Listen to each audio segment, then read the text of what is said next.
Our next speaker is Dana Ullman. Dana Ullman received his doctorate in homeopathic medicine at the British Institute of Homeopathy and his master's in public health and bachelor's degrees from the University of California, Berkeley. He's founder and owner of Homeopathic Educational Services, founder and president of the Foundation for Homeopathic Education and Research, and the author of numerous publications. Please welcome to the podium for the next hour, Dana Ullman.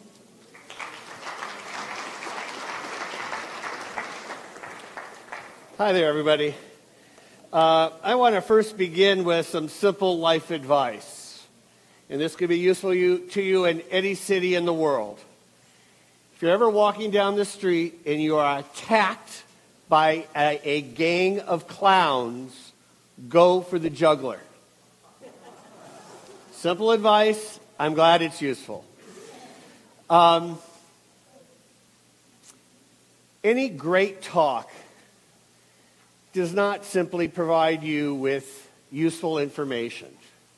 Any great talk plants important seeds so that you will find more great information. And that's what my goal is to provide a great talk, to plant seeds, and increase your thirst for knowledge about homeopathy and nanopharmacology. Now, the best way to understand our own culture is to visit another culture. Because there's so many things that we take for granted that we don't adequately understand. And the best way to understand your own culture is to visit another culture and see the way other people do things. And the same thing can and should be said for medicine. And it's my contention that, in fact, very few physicians of all shapes and forms do not adequately understand conventional medicine because they do not adequately understand another system of medicine. And homeopathy presents itself as a different system of medicine to help us understand even more about our conventional model. Now, this first double set of speakers was really perfect as an introduction for you to understand homeopathy more. Because at the very heart of natural healing is a profound respect for that doctor inside each and every one of us. And it's that realization that when we have symptoms of illness, that symptoms of illness are not primarily breakdown of the organism, but for those of us, and I assume most of us, perhaps even all of us, that have respect and belief in evolution. Evolution is such that the living organism does whatever it can to survive. And an important part of that survival process is the creation of symptoms as a defensive and as an adaptive strategy. So that fever, that cough, that inflammation, that high blood pressure, even that tumor are adaptive efforts that our organism is using in its best efforts for your very survival.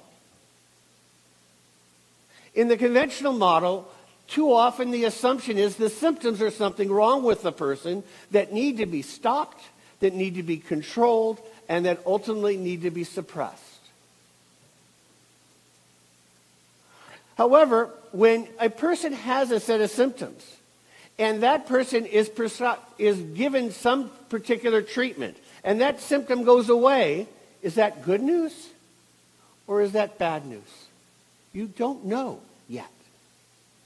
Because you need that additional ingredient of time to evaluate what happens next. So if that person's skin rash goes away but they develop asthma, that's not a good sign. I don't care if that treatment for the eczema seemed to work, it may have actually suppressed the disease and pushed it deeper. You treat that person with asthma, and that asthma goes away, and you say, hooray, and you tell all your friends it's gone away in a couple months, a couple years later, you develop high blood pressure, you develop heart disease. And yet that is the common experience that we know patients going to conventional models work. And so the scientific method with a small s is a reductionistic model that primarily evaluates short-term results of a particular treatment. But most of the people that I know are respectful of short-term responses, but ultimately we're into this life for the longer term. And I think that was and is what brings us here to this field that's not just looking at medicine and therapy, but at real healing. Okay? Now, to understand homeopathy, it's part of understanding it is understanding that deep respect for symptoms. Because that word symptom derives from a Greek word, and it means sign or signal. So the symptom itself isn't the disease. It's the sign or signal of the disease. And if you're treating just the symptom, it's akin to driving in your car and your oil light coming on. And the way you treat it scientifically would be to unscrew the lamp. And needless to say, double-blind and placebo-controlled trials show you that every time you unscrew the lamp, the light goes off, the symptom is gone. Doesn't do much for your car, but for temporary, it provides relief. If, in fact, symptoms are defenses and are an important adaptation, instead of using medicinal agents that go against it, it may be more wise to mimic that wisdom, to use a medicinal treatment that would simply cause, in healthy people, the similar symptoms that sick person is having. That fever is the way the body-mind is trying to burn out that infective organism. And during that fevered state, the body naturally secretes more interferon, an antiviral chemical. During that fevered state, the body increases the number and the mobility of our white blood cells. And does a whole variety of other physiological processes. And if we take drugs that reduce the fever, it's like trying to fight the infection with two hands tied behind our backs. And yet, once again, conventional allopathic doctors do this with impunity. And at least in the short term, feel that the results are meaningful.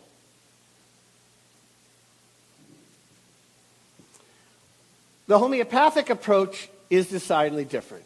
Once again, with this respect for the human organism, the whole principle of homeopathy, the word homeos in Latin means similar, and pathos means suffering. And the idea in homeopathy is to find a very small dose of what might cause the similar symptoms that person is having and give it in a small and specially prepared dose. Now, in homeopathy, what freaks out most allopaths and conventional scientists is the small doses we use. And this first part of this lecture is going to teach you the latest and very compelling research that helps explain what's going on or what may be going on. And in the past, I, myself, and other homeopaths have erroneously said that when you use a homeopathic medicine that is diluted beyond Avogadro's number, that principle in chemistry that if you dilute a substance 1 to 10, 24 times, in all probability you shouldn't have any of the remaining substance left. We've been wrong about that. We've been wrong because Avogadro's number, as tempting as a concept as that is, has nothing to do, and I mean nothing to do, with the way homeopathic pharmacies make their medicines, and let me explain that.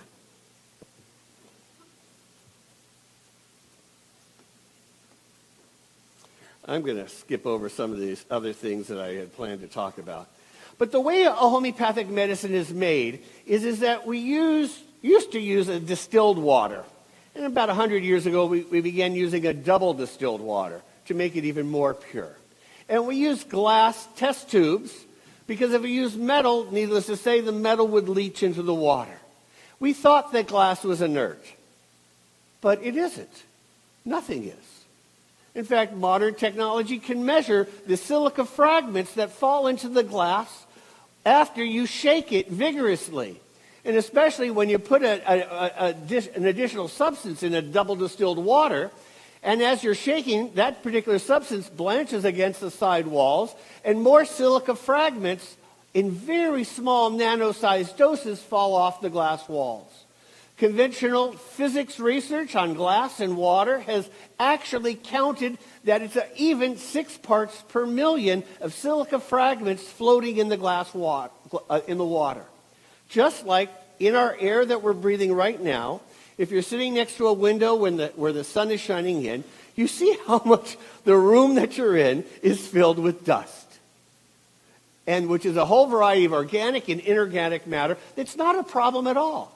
Our lungs and our kidneys filtrate out this stuff, just as we filtrate out the stuff that we're drinking from glass and plastic and in this medicinal bottle. But there's something else that goes on here that's very interesting, if you think about it. With all this double distilled water and all these little silica fragments floating in the water, what is also involved that happens from the shaking of the medicines is the shaking, as anyone who's been a chemist or simply shaken things, it creates bubbles. And there's this technical word that I love called nanobubbles, very small bubbles. And what those do is they bring oxygen down into the water and create what is deemed to be a highly pressurized water. Bill Tiller, who used to be for a couple decades the head of Stanford's Department of Material Sciences, estimated that the 40 shakes that homeopathic manufacturers use create such a highly pressurized water, it's akin to being at 10,000 atmospheres.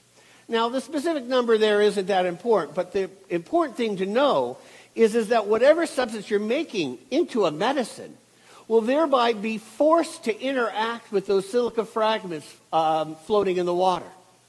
And every substance will interact with the silica fragments in their own idiosyncratic fashion.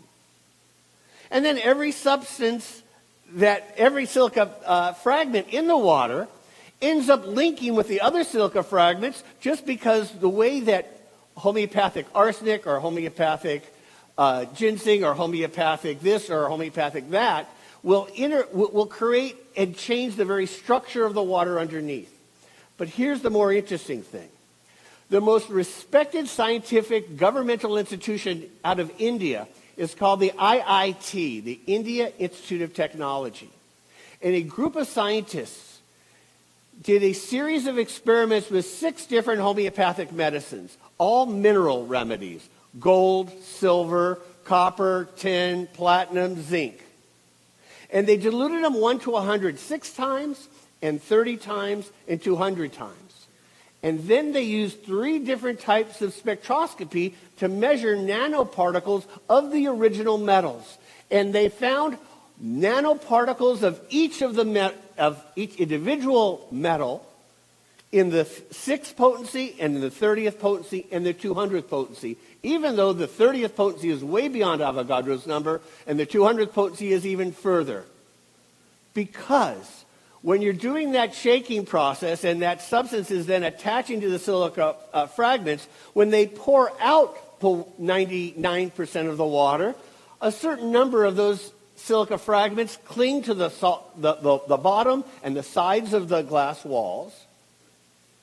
You add in more water, you shake it, increasing the number of silica fragments, decreasing the size of the silica fragments.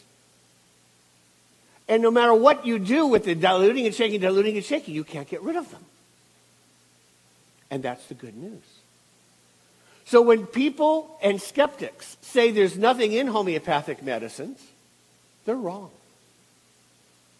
And the trick that we need to understand, and what's so fascinating, and I'll show you some charts that back this up.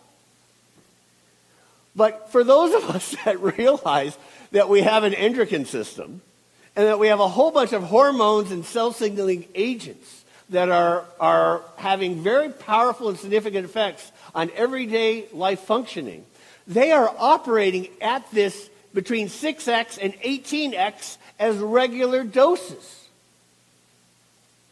Now, none of these cell-signaling agents and hormones will have an effect unless the organism is sensitive to them. And what the homeopathic method ultimately is the way to find the substance to which every person will be hypersensitive. And that finding methodology is what homeopaths have discovered as what we call the law of similars. That is, whatever a substance causes, it cures. And to understand that more is to understand that homeopaths don't treat diseases. We treat syndromes, of which the disease is a part. So you may have an arthritis syndrome, you may have a migraine syndrome, you may have a ulcerative colitis syndrome, and you may have an ulcerative colitis syndrome, but you'll have a different syndrome of it. So once a homeopath either does the diagnosis or has the diagnosis done, the homeopath says, well, how is this person's symptoms unique? And now we even use expert system software. We plug in the symptom of, migraine headache in the front part of the head, migraine headache in the front part of the head, worse on waking, migraine headache in the front part of the head, worse by touch, worse by motion, worse by one food or another food, desires warm drinks. And then by looking up each and every symptom is known to be linked to between 1 and 500 different homeopathic medicines that have been found toxicologically to cause that symptom. Then by giving a homeopathic dose of that remedy that matches that overall body-mind adaptive defensive response, the organism is cocked and ready to go because you're giving an immunological medicinal agent that will catalyze that reaction. Because one thing that we know in conventional medicine is that this principle of similars actually has an ability to augment immune response. We see this in vaccinations. And the very same year that Jenner did his experiments with the cowpox, ironically and even cosmically, Samuel Hahnemann, the founder of homeopathy, the same year did his experiments with homeopathy, discovering it. But the difference is that the Jenner research and practice was a reductionistic model where one drug would be given to everybody. How convenient. Fitting in with even the Industrial Revolution model of one drug for everybody. Whereas a more holistic model that Hahnemann developed was a little bit more labor-intensive and that had more of a respect for the human organism, which was not exactly a part of the Industrial Revolution. So I'm going to go over some of these slides. And some of this stuff I've already repeated, but at the website of the organization, they have a thing for this conference, and it also lists speaker slides. So don't frantically write any of this stuff down. It's all there for you and more. Okay? So, this is the part about the 6 parts per million. They even find, by the way, that not even putting a homeopathic medicine in the water, they find that the silica fragments have an effect upon increasing enzyme stability, that enzymes stay alive longer. And then one of the interesting things that NP makes reference to nanoparticles. And when I first coined the word homeopathy as nanopharmacology, I actually wrote a response to an editorial that the editor of the FASB journal wrote against homeopathy. FASB is the Federation of the Society of Experimental Biology. And it's really one of the more respected scientific journals. And my article was called, Let's Have a Serious Discussion About Homeopathy and Nanopharmacology. And some of the skeptics laughed at my term, nanopharmacology. They say, come on, Dana, homeopathy is way beyond nano. No, it's not. Now, I'm not going to argue with those of us involved with homeopathy that also know there's aspects of homeopathy that are energetic. There's this whole field of radionics, and I won't get into that right now, and even some homeopaths even thinking a remedy as a way of conveying the medicine to the patient. Yes, there's no nanoparticles involved in that. But traditional classical homeopathy, as well as even the formulas in homeopathy, they do have nano doses in the medicinal solutions. And by the way, just to give you further respect for how certain very small doses can have very strong effects, just think about how big and vast our oceans are. And think how sharks can smell blood in the water at great distances when you consider the volume. Think about many insects, certain moths, that can smell another moth's pheromones, being miles away from each other, and even when one is upwind, not downwind from the other. I know what you're saying. Those are very horny moths. And it's probably a good thing that rhinoceroses do not smell our hormones and pheromones. It's probably good. And what's interesting about pheromones is there's this hypersensitivity, but it's around similars. It's around our similar life force, living being, human being. And I don't know any scientist that disses pheromones. For anyone in this room that themselves is allergic or has patients that are allergic, we know people that can walk into a room where a cat was a day before and have a reaction. Needless to say, our organism is hypersensitive to certain doses. And what homeopathic medicine is simply a method of finding the substance to which you will be hypersensitive. And then there's something about this principle of similars which augments immune response. And one of the ways that I understand that, quite simply, is if you think about many of our most basic hard sciences are based on the principle of similars. Genetics, like creates like. We are like our parents as much as we may or may not like that, and our children are like us much as they may not like that.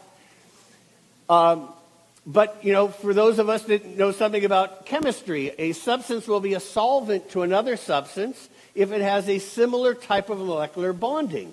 That's why, a mother can take gum out of their kid's hair with another piece of gum.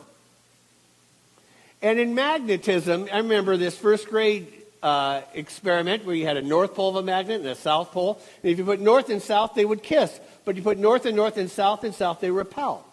But if one magnet loses its magnetic field, one of the ways you recharge it is you put north and south to south, and it will regenerate itself.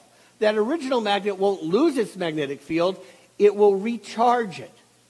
So there's something about this principle of similars, like I said, epitomized even medically by the field of immunology, but even then augmented by some fields in allergy, which ironically and again cosmically, my father was both a pediatrician with a specialist in allergy.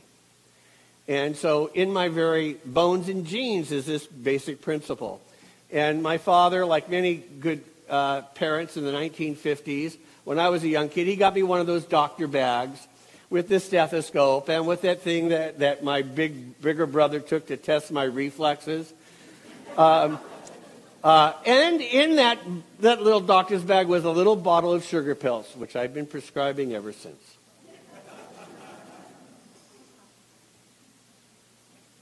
But what's so interesting about nanoparticles is they have an ability to get inside a cell more easily. Because if you think about it, every cell also is very protective of itself.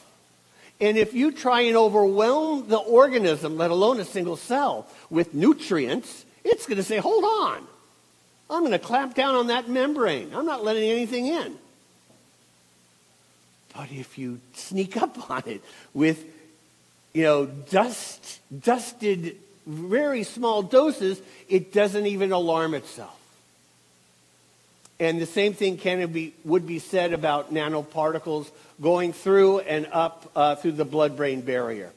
There's a body of research, and in one of the upcoming slides, well, there's an example of quercetin. Here's some examples of some of our different cell signaling agents.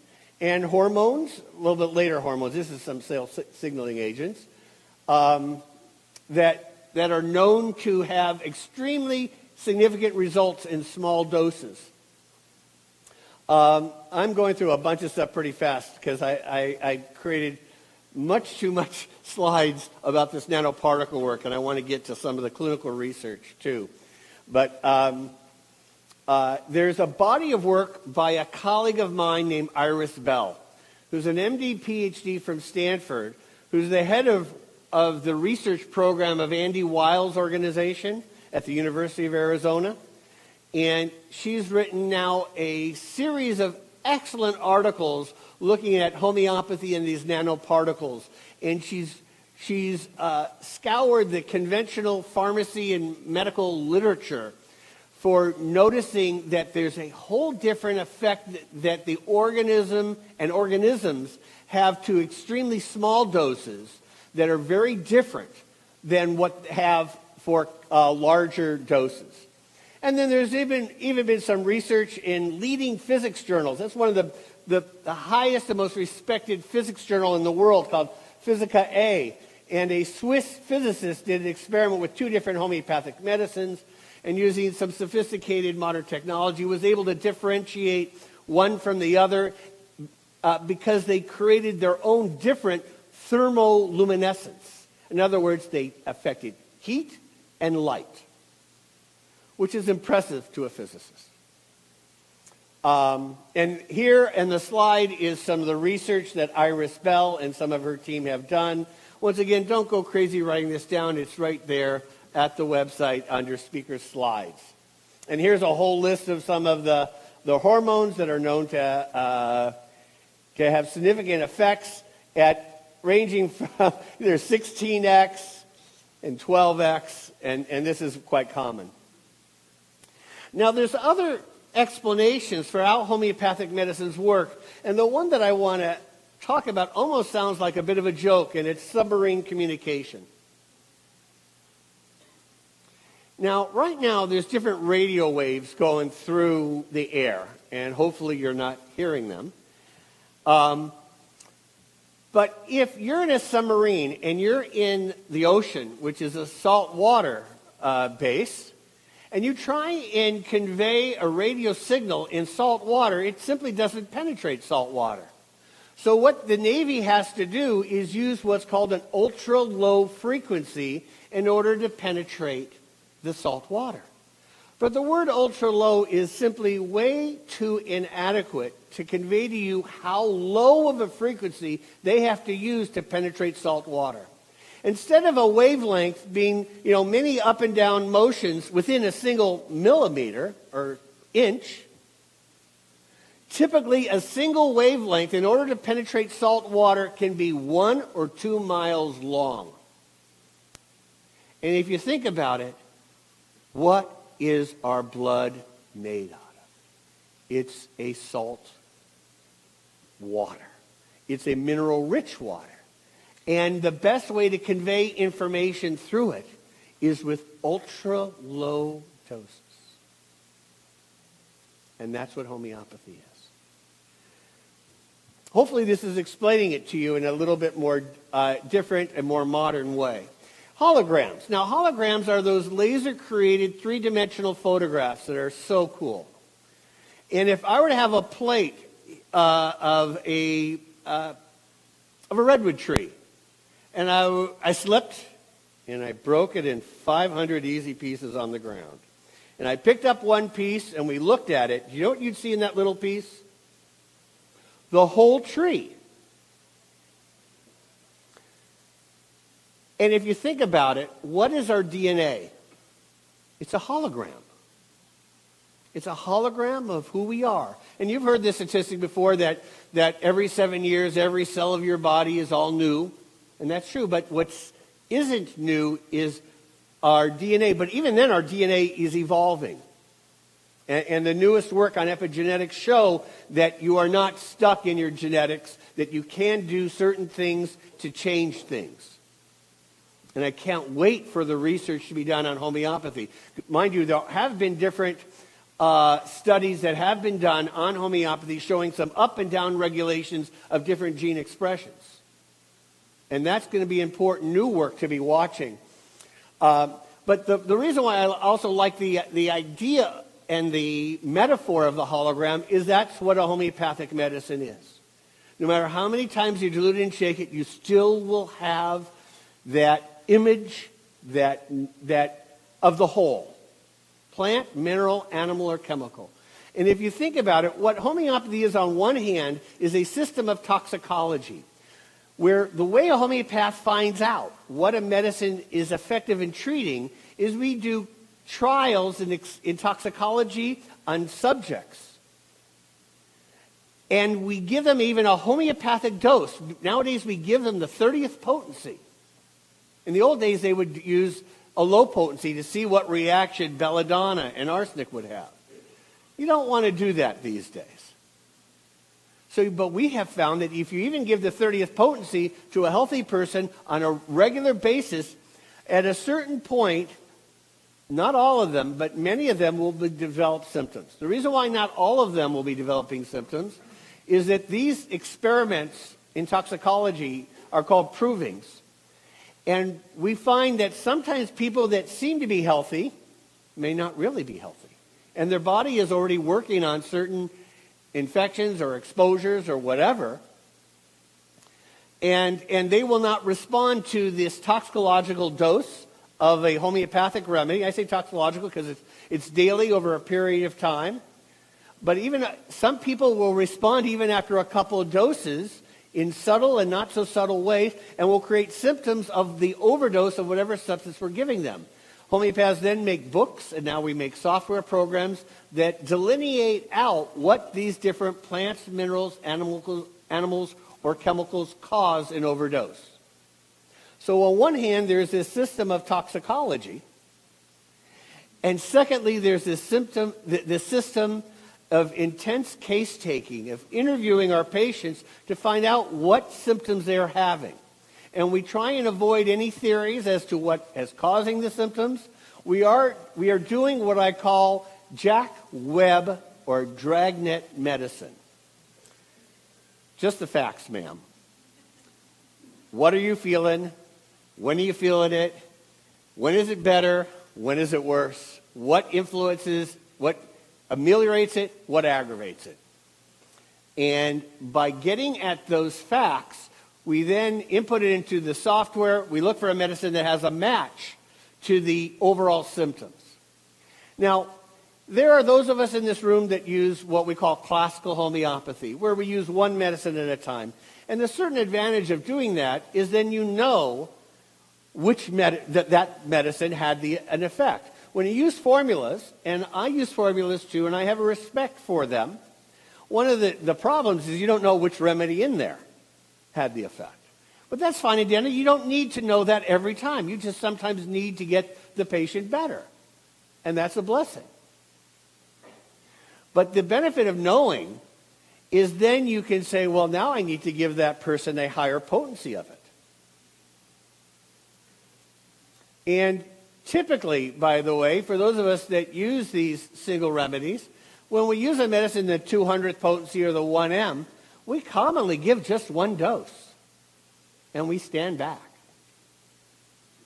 And it's so ironic that skeptics think of homeopathy as a placebo, because if it really were a system of placebo, I don't know about you, but generally it's better to give a placebo 3 times a day to remind the person. I mean, but it's amazing how many patients I have. And these days, it's a real pleasure living in this modern age where via Skype, I see patients all over the world. I don't have to have them in my office. Even the local patients, I have them come in the first time, but I say, look, we can do this from your home. And they go, good, I don't need to be into your waiting room. I don't even have to drive that 20 minutes. But the point is that after I do this intense and detailed interview, though not any more detailed than a psychotherapist or psychiatrist does. So it's not the interview itself that's so therapeutic, because if that were true, our psychiatrists, psychologists, and our best friends would be our deepest healers. But they're not. But what's so fascinating and so convincing is the person tells me what their reaction to the homeopathic remedy was, and they wonder, wow, but maybe it was a placebo. And then I said, well, let me ask you a couple more questions. How's the bleeding of your gums? And they said, God, that's right, that's gone away.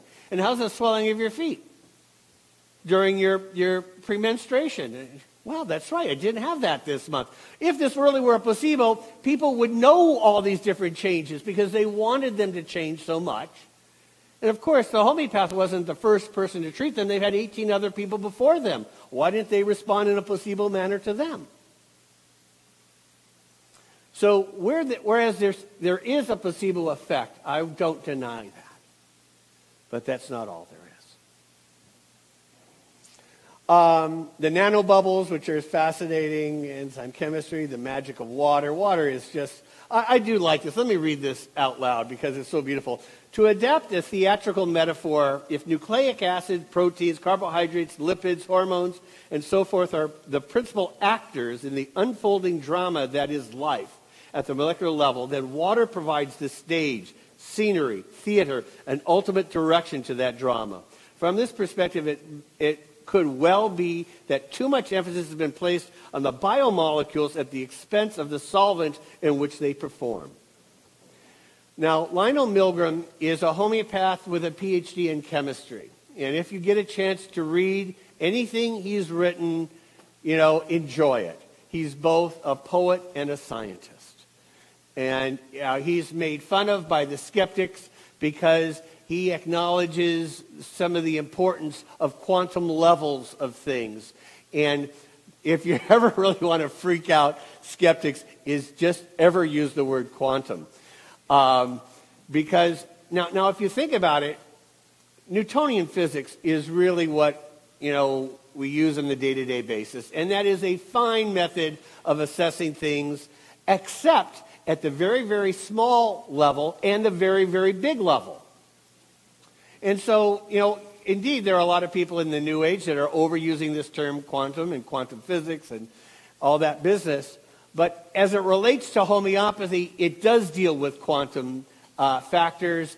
And as much as they like to make fun of those of us that make mention of it, that's simply their own defensive posturing to attack homeopathy. And, it's just like some of the things that have been happening with the Republicans and the Democrats in America, where the skeptics will be against whatever a homeopath say, just like some of the Republicans and Democrats are doing that, even if they're saying what the Democrats or the Republicans said previously. So, anyway. Increase water. Oh, and that's really interesting that they actually find that over time that the homeopathic potencies actually increase their effects.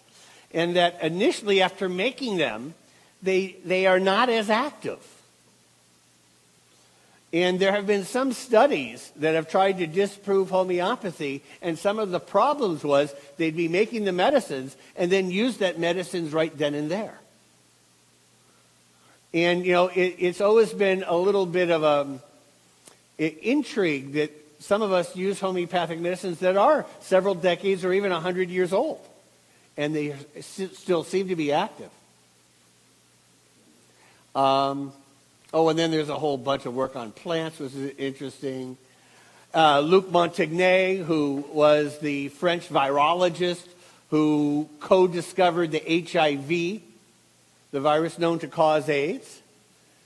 And he's recently done some research on homeopathy, and he was quoted in Science magazine as acknowledging that there's something much more to homeopathy than most people realize. And of course, as soon as he did that, he's been blackballed. It's more difficult for him to get funding for work, for research, but, it's still part of the evidence that homeopathy is having significant effects. I do want to mention this important report that was sponsored by the Swiss government. Swiss government is, even though in Switzerland are two of the 5 biggest big pharma companies in the world. So you'd think that in Switzerland, of all places, they would really side with a big pharma viewpoint. But just a couple years ago, the Swiss people, by a 67% to 33%, voted to include 5 different natural therapies in the national health insurance: homeopathy, acupuncture, herbal medicine, prolotherapy — I thought you guys might want to hear that — and anthroposophical medicine.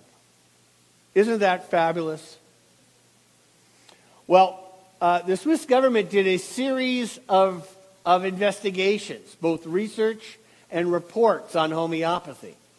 And one of them was published in The Lancet that I'll talk about during my workshop, because this particular review of research on homeopathy was conducted by skeptics whose hypothesis was to prove that homeopathy is the same thing as a placebo.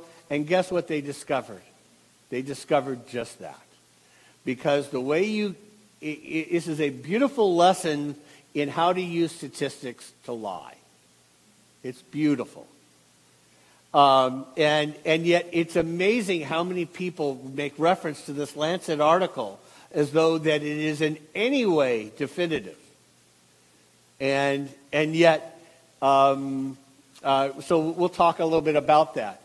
But after this report was done, a group of scientists from Germany and Switzerland did an even much more comprehensive review and didn't discount 99% of the research, which is what the antagonists did. They just knocked out most of the research, even the good studies by their own definition.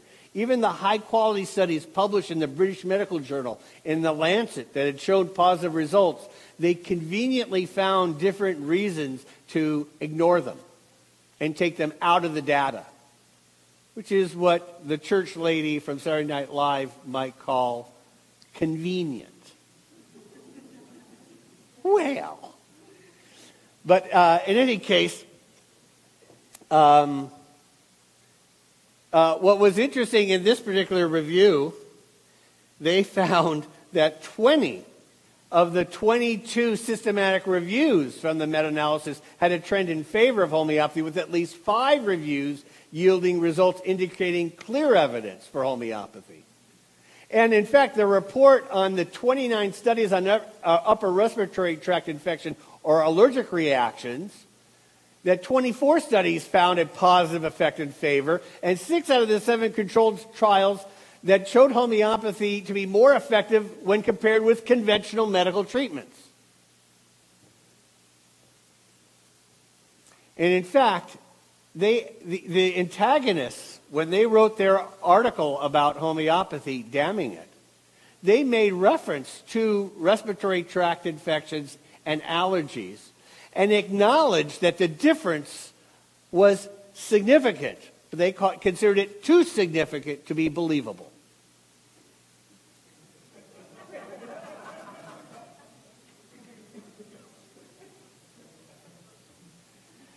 Again, can we all channel the church lady at this point? Okay, 1, 2, 3. How convenient. Now, the Swiss government, I should make clear, did not publish this report. They commissioned this report.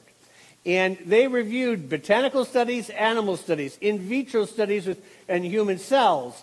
They also did a systematic, or they acknowledged that there was this one systematic review of 75 publications, where 3/4 of them found that a high-potency homeopathic medicine had an effect, and 2/3 of the 18 that scored 6 points or more, which is on the quality of the study, and they found that 3/4 of the replications were positive.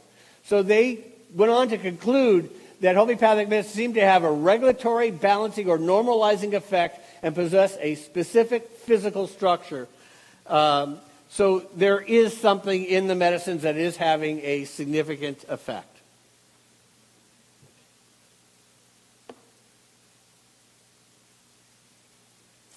One of the strong areas of homeopathic research, as I made mention, has been in the field of allergies.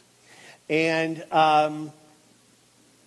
like I said, if you think about it just from a conventional medical model, as my father being an allergist, it is extremely common for allergists to give a small amount of a particular allergen to a person to help desensitize that person. It's therefore not surprising that one of the 3 doctors to found the American Academy of Allergy was a doctor from San Jose who was a homeopath. So as it turns out, this study in the Lancet was the 4th trial that this group of researchers did at the largest medical school in Europe, which is the University of Glasgow in Scotland. Their first trial was on hay fever. First 2 trials were on hay fever. The second of those 2 trials was published also in the Lancet. And what they did with the hay fever patients is they gave them a combination remedy of 12 local pollen. And they made it in the 30C potency. Now, one thing I want to make clear you all know, is that whenever you see a homeopathic medicine, you see after their name, and their name is always in Latin, because we want to be specific on whatever plant, mineral, or animal or chemical species we're using. Because homeopathy is practiced throughout the world, Latin is the best way to do that. And then after that will be a number. It may be 6X, it may be 30C. And X is that Roman numeral, which means 10. So that means that medicine was diluted 1 to 10, 30 times, or 6 times. And 30C stands for that Roman numeral centesimal, which is, it was diluted 1 to 100, 30 times.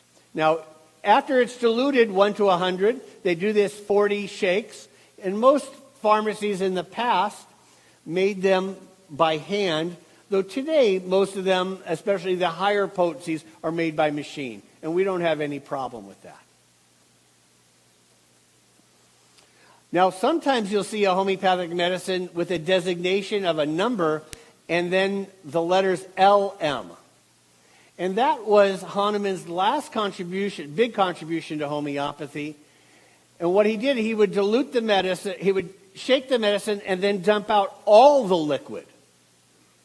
But it's not actually all the liquid, because there would always be at least one drop that would adhere to the inner part of the test tube, and he estimated it to be 1 in 50,000. So usually you'll see LMs of 1 LM and maybe up to 30 LM. You won't see higher than that generally. But Hahnemann found that this potency seemed to be a little bit more gentle on the patient. And it's sort of interesting, once again, in dealing with skeptics, that homeopaths would want to be gentle with our patients. We're using already a pretty small dose. But even those of us who have used these small doses know that some people can be extremely reactive to them. And literally, upon them touching a person's, inner buccal cavity, some people notice significant effects, physically, emotionally, and in about 20% of the cases, initially with a healing crisis. What I mean by that is their symptoms do not get better initially. During the first day or two, around 20 to 30% of the time, there is this exacerbation in certain symptoms. And it's usually of a release of some sort. It's often a skin rash, it's a menstrual discharge, it's a bronchial congestion with some expectoration, or, and this is so interesting, is people will re-experience symptoms that they've had many months, years, or even decades ago. And needless to say, that is the sweetest words that a homeopath can hear. Because you're beginning to reverse the process of the disease process. Because all too often, you see, a person when they're healthy, when they get stressed, the body needs to deal with it, and it needs to process it and externalize it, getting rid of it. It's a problem when the body is trying to get rid of something, and then the doctor says, well, you've got to control that symptom. You got to bring down the fever. I remember visiting my father once, and he always had medical journals out, and he put a star or an asterisk, and he wrote the value of diarrhea. So I had to read that chapter. And this was a study using medical students as guinea pigs, and they gave them a bacteria that was known to cause diarrhea. And it did. And half the patients, they gave a drug called Lomotil, which controls the diarrhea. And half the students, they gave a placebo. And they found that Lomotil worked. It did control the diarrhea. End of story, right? Because they found that although the people that had the diarrhea longer got over the illness when the diarrhea was done, whereas the people that had taken Lomotil, by stopping the diarrhea, they ended up having the bacteria in their bodies for a longer time, and they ended up with different types of liver symptoms, liver disease, and a whole bunch of other different problems, because diarrhea was the efficient way the body was deploying to get rid of this infective organism. I mean, I'm amazed that, conventional medicine, I'm not amazed. It's totally predictable that conventional medicine has not found a cure for the common cold. And if they can't find a cure for something so simple, why are we trusting them with anything more complex?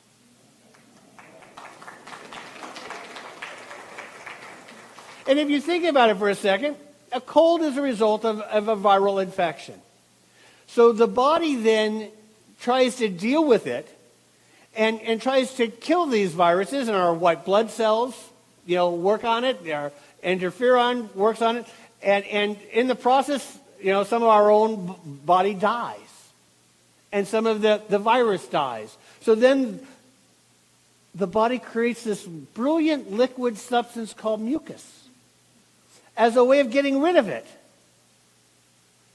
So our doctors, in their absolute vast intelligence, develop drugs to dry up mucous membranes and disable the body from creating this evil substance called mucus. So what do you think happens with the dead viruses and the dead white blood cells? They have nowhere to go. They congest. They congest in our bronchioles. And here's the kicker. We've been wrong over all these years when we say drugs have side effects. They don't. No drug has side effects. Drugs only have effects. And we arbitrarily differentiate those effects of a drug we like. We call those are the effects of the drug. And those that we don't like are called the side effects. So a general goes to war, and he bombs a city, and it destroys buildings, and it kills people. And they say, no, killing the people is collateral damage. It's a side effect. We're only trying to destroy a building. You can't separate those two things. And in fact, really the side effect is ultimately part of the suppression of the disease. And when it really comes down to it, There's only two ways to treat people: by helping them express their health, by having symptoms and finishing them,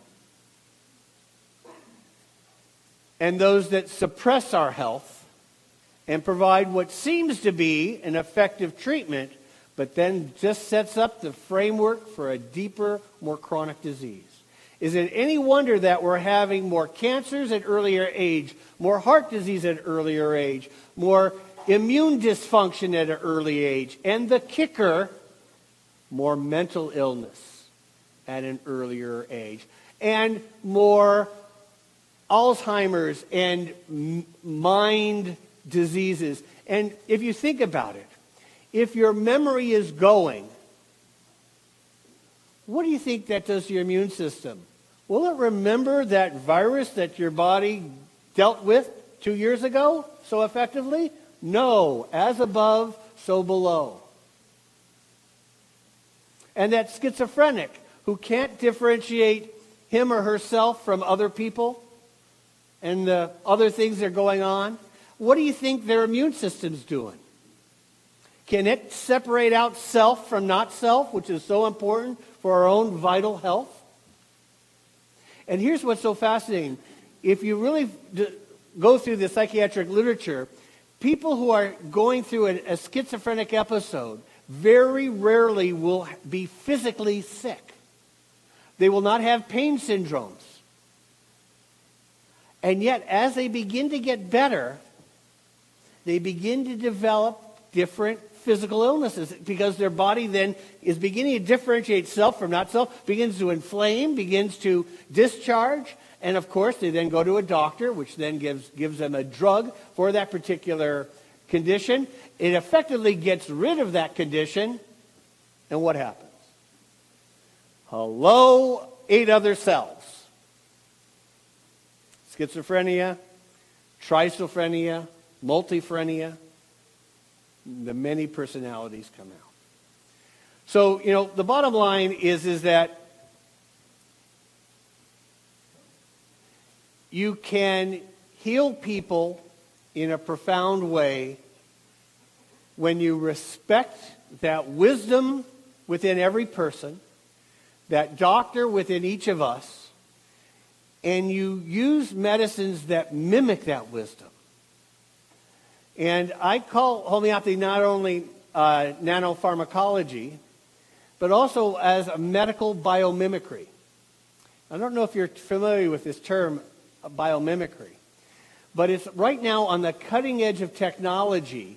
They have found that the more we mimic nature, the more we'll create systems and technologies that are sustainable. Because nature has evolved over time and has developed incredible complex systems for long-living systems. And the more that we mimic this wisdom, the more results we'll have in a curative fashion. And I want to thank you.